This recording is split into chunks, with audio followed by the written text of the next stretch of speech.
dipersembahkan oleh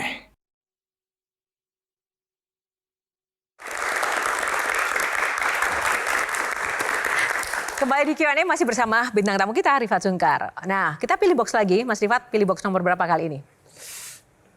Mungkin 4. Kita pilih box nomor 4. Kita buka SIM, surat izin melipir tapi ya.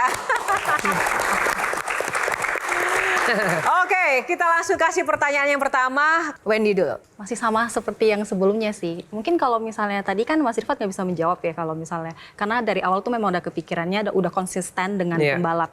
Tapi kalau misalnya memang harus disuruh memilih di luar dari menjadi seorang pembalap, kira-kira akan menjadi apa? Seandainya memilih, mungkin saya milih jadi guru kali. Kenapa guru? Dan guru apa? Kalau dibilang guru apa, mungkin kalau guru olahraga mungkin enggak ya. Kenapa mungkin enggak? Guru marketing kali. Guru marketing, guru ya ekonomi ya. Iya. Dosen gitu. Iya. Soalnya buat saya yang paling menarik adalah marketing itu kan adalah dunia kreatif. Dunia kreatif itu intangible karena kita nggak bisa tahu ide kita murah apa mahal. Karena kita nggak tergantikan dengan adanya inspirasi itu. Lalu yang kedua adalah ketika kita belajar marketing, kita tuh jadi tahu values gitu. Values kita tuh ada di mana, kapan, dan maunya apa. Untuk create itu, kita harus jalanin imajinasi kita sebesar apa, mimpi kita sebesar apa. Saya selalu bilang sama siapapun yang saya ajarin, lu tuh mimpi harus nakutin. Kalau nggak nakutin, mimpi lu tuh kurang gede berarti. Nyaman aja kan di sini-sini aja. Mimpi paling menakutkan Rifat Sungkar memangnya apa? Mimpi saya yang paling menakutkan adalah ketika saya pingin jadi juara dunia. Karena saya tahu saya tidak mungkin jadi juara dunia di atas kalau nggak ada budget. Tapi ikut kejuaraan dunia buat saya udah mewujudkan lebih dari 50% mimpi saya. Jadi kalau mimpi di sini, mimpi itu nggak banyak hampir nggak mungkin kejadian 100%. Mimpi bulan dapetnya pohon kelapa, mimpi pohon kelapa dapetnya pohon toge. Jadi mimpi yang gede. Alhamdulillah saya pernah ikut kejuaraan dunia dan saya juara 1 di salah satu kelas di kejuaraan dunia. Jadi buat saya cukup, hampir sampai. Menarik. Bang Jeffrey. Iya, Pak. Mungkin berkaitan sedikit dengan organisasi IMI ya. Iya. Di mana Rifat kan sebagai wakil ketua umum mobilitas. Iya. Rifat sudah berhasil mendapatkan PM45 waktu itu ya. Iya. Untuk kustomisasi ya. Iya. Nah, the next bagaimana kita punya program yang mengenai legalitas motorsport itu menurut Rifat seperti apa kita mau tindak lanjuti? Jadi kalau bicara masalah IMI ya, jadi saya tuh banyak bersuara nih beberapa tahun terakhir ini. Kita itu punya problem besar di industri kreatif otomotif. Industri kreatif secara keseluruhan. Kreativitas di Indonesia itu nggak dihargai di negara sendiri. Contohnya, kita tuh punya builder motor yang hebat. Motornya itu sampai ke Amerika juara kejuaraan dunia. Dipakai di Indonesia nggak bisa. Kenapa? Karena ditanya surat-suratnya mana. Padahal itu kan bikinan craftsmanship, mereka punya kreativitas membangun kerajinan tangan. Saya sampai bilang gini, mungkin sekarang itu adalah eranya kita nurunin ke generasi berikutnya. Dan itu adalah heritage kita. Saya sampai bikin bercanda waktu itu. Pernah lihat Candi Borobudur kan? Pernah. Ada IMB-nya nggak? Ada. Kenapa nggak dibongkar? Iya kan? Itu pertanyaan konyol tapi nyambung. Karena itu adalah budayanya Indonesia masa itu. Masa kini Indonesia itu udah berkembang. Kita tuh punya kreativitas dunia otomotif yang gede. Tapi gimana caranya kita menghormati kreativitas itu. Sampai akhirnya undang-undang custom 4 tahun saya bikin jadi. Sehingga builder-builder ini sekarang udah bisa bersuara. Nah bicara sama yang tadi Pak Jeffrey bilang.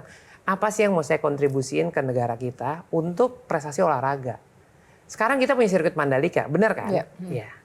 Sirkuit Mandalika MotoGP dong. Iya kan? Balapan paling besar motor di Indonesia. Itu kan motor 150 cc. Pernah mikir nggak? Kelas 200, 250, 400, 600, 1000, Moto2, Moto3, ada nggak di Indonesia? Nggak ada. Karena nggak pernah dipikirin ngisinya gimana. Ini F1, ini balapan di Sentul, kelas 1500 cc. Dari 1500 masih ada 2000, 2500, 3000, GT4, GT3, F2, F3, dan semuanya. Itu semua kosong. Karena apa? Karena tidak diakomodir dengan undang-undang yang boleh memasukkan fasilitas olahraga.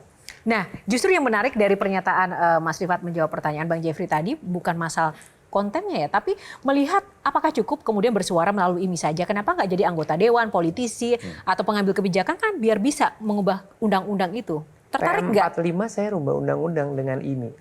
Jadi Sudah. saya yakin organisasi ini punya semangat yang sama. Bill Gates sama Steve Jobs itu kan dua orang yang saling berkompetisi. Iya. Steve Jobs itu pernah minta modal sama Bill Gates dengan alasan lu butuh kompetitor, kalau enggak Microsoft nggak akan bisa gede gitu. Akhirnya si Bill Gates kasih pinjaman ke Steve Jobs dan akhirnya Apple-nya juga gede gitu. Iya. Nah pertanyaan juga buat Rifat, saya sih sering dengar nama Rifat Sungkar, tapi who is your biggest contender sih sebetulnya? Ada lagi nggak sih selain Rifat Sungkar, atau ya lu bikin event sendiri, rally sendiri, menang sendiri gitu kan? Nggak mungkin begitu juga kan? Pasti kan ada orang-orang yang lain. Siapa lawan Kompetitor. saya? Kompetitor saya. Saya lucu sih. Saya tuh di sandwich generation gitu. Sempat ketemu sama teman-temannya mama papa, tapi ketemu juga dengan teman seumur, dan akhirnya lawan saya yang bawah. Karena apa? Karena tadi saya bilang, saya udah 28 tahun ikut rally. Jadi saya tuh very konsisten sama apa yang saya kerjakan. Kerjaan saya itu bukan businessman ikut rally, bukan. Tapi saya ikut rally untuk jadiin itu bisnis saya. The other way around. Jadi kalau ditanya tergantung tahun berapa. Karena mappingnya itu saya ada 4. Sampai tadi saya cerita sama Wendy gitu. Saya bilang saya tuh yang bawa drifting ke Indonesia pertama kali tahun 2005. Saya bikin komisi drifting Indonesia tahun 2008. Kenapa? Karena saya orang marketing lagi. Saya tahu drifting itu bukan olahraga awalnya. It's full entertainment. Tapi ingat nggak, di umur berapa kita prime waktu kita balapan? Di umur 20-an. Anak umur 20-an suka apa? Suka entertainment.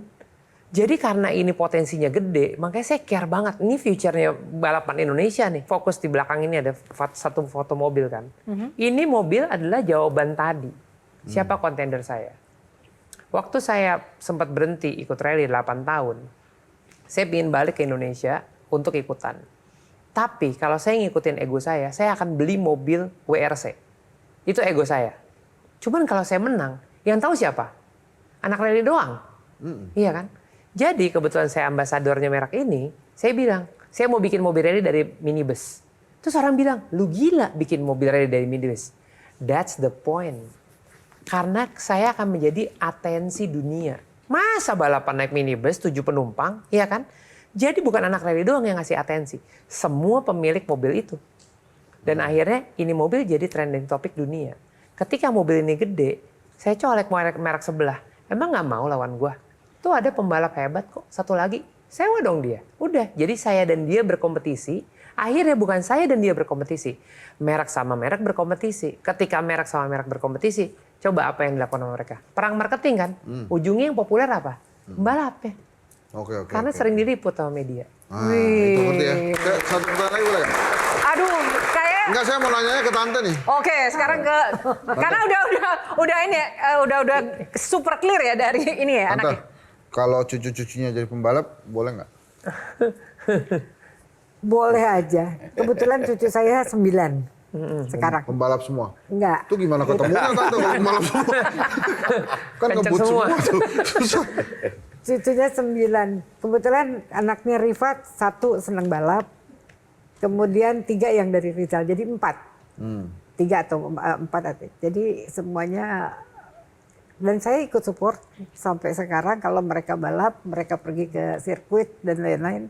Tetap saya ikutin seperti dulu halnya waktu Rifat kecil. Kalau dari sisi seorang mama, ada nggak yang ditanyakan seorang ibu Ria Sungkar ke putranya Rifat Sungkar?